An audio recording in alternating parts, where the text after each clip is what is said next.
Hello, आप सबका मेरे चैनल इस रीडिंग ला ज्ञान में स्वागत और अभिनंदन है। मैं आज आपको पुलिस एक्ट के जो है कुछ क्वेश्चन सॉल्व कराने जा रही हूँ, जो कि बहुत ही इंपॉर्टेंट है। आपका एपीओ हो या यूपीएसआई हो, दोनों के लिए बहुत ही इंपॉर्टेंट साबित होगा। तो प्लीज़ मेरी वीडियो लास्ट तक देख लीजिए। अगर अच्छा लगता है तो लाइक करिए, सब्सक्राइब करिए, कमेंट करिए, शेयर करिए, साथ ही बेल आइकन दबा दीजिए ताकि कोई नोटिफिकेशन आपको मिल जाए। पहला क्वेश्चन है कि साधारण पुलिस जिले में पुलिस का अधीक्षण निहित होता है। क्या कह रहा है? साधारण पुलिस जिले में पुलिस का अधीक्षण निहित होता है। ए ऑप्शन है कि पुलिस अधीक्षक में, बी ऑप्शन है राज्य सरकार में, सी ऑप्शन है कि महानिदेशक में, डी ऑप्शन है महानिरीक्षक में।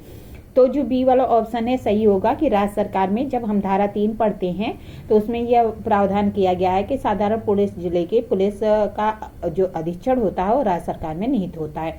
तो बी वाला ऑप्शन सही है।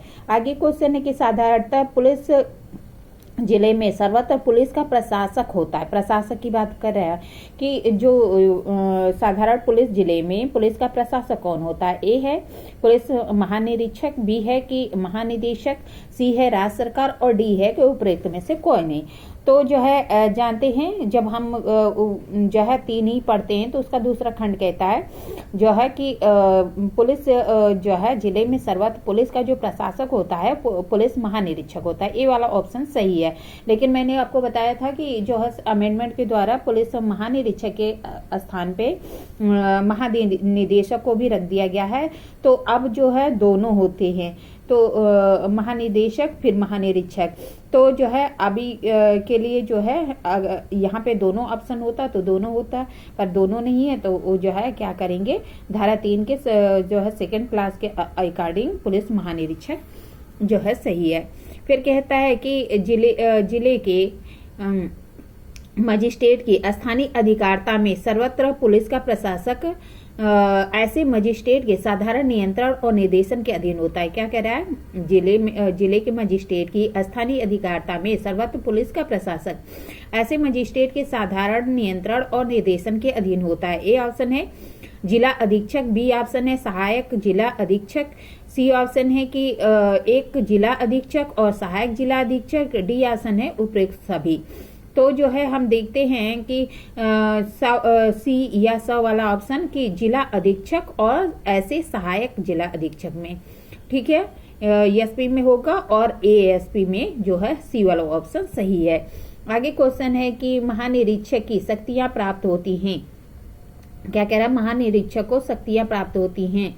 ए ऑप्शन है कि जो शक्तियां मजिस्ट्रेट को प्राप्त है, बी ऑप्शन है कि जो शक्तियां न्यायिक मजिस्ट्रेट को प्राप्त है, सी है कि जो शक्तियां उपखंड मजिस्ट्रेट को प्राप्त है, डी है कि उपरोक्त में से कोई नहीं।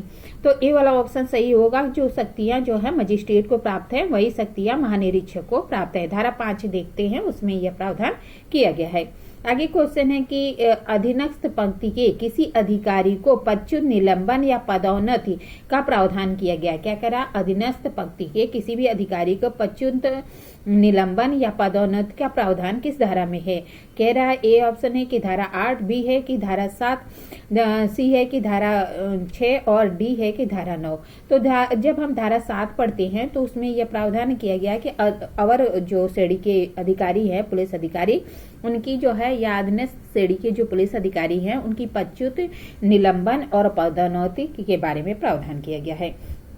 आगे क्वेश्चन है कि अधीनस्थ पंक्ति के किसी अधिकारी को पदच्युत, निलंबन या निम्न आधारों में से किस आधार पर किया जा सकता है? क्या कह रहा है कि जो अवर या अधीनस्थ पंक्ति के जो अधिकारी हैं उन्हें पदच्युत या निलंबन धारा 7 के अंतर्गत किन आधारों पर किया जा सकता है? ए कह रहा है कि जो कर्तव्य के निर्वाह में उपेक्षा किए जाने पर, बी है कि पद के लिए अयोग्य हो जाने पर, सी है कि कर्तव्य के निर्वाह में स्वतः को अयोग्य करने देने पर, और डी है कि उपरोक्त सभी। तो डी वाला ऑप्शन सही होगा। जब हम वहां पे देखते हैं तो जो है सभी आधार हैं कि जो है कर्तव्य के निर्वाह में उपेक्षा करता है, कर्तव्य के लिए अपने को अयोग्य कर देता है, या कर्तव्य के निर्वाह में स्वतः को जो है स्वतः ही अयोग्य कर लेने पर, अर्थात डी वाला ऑप्शन सही है। आगे क्वेश्चन है कि पुलिस अधीक्षक अपने अधीनस्थ पंक्ति के ऐसे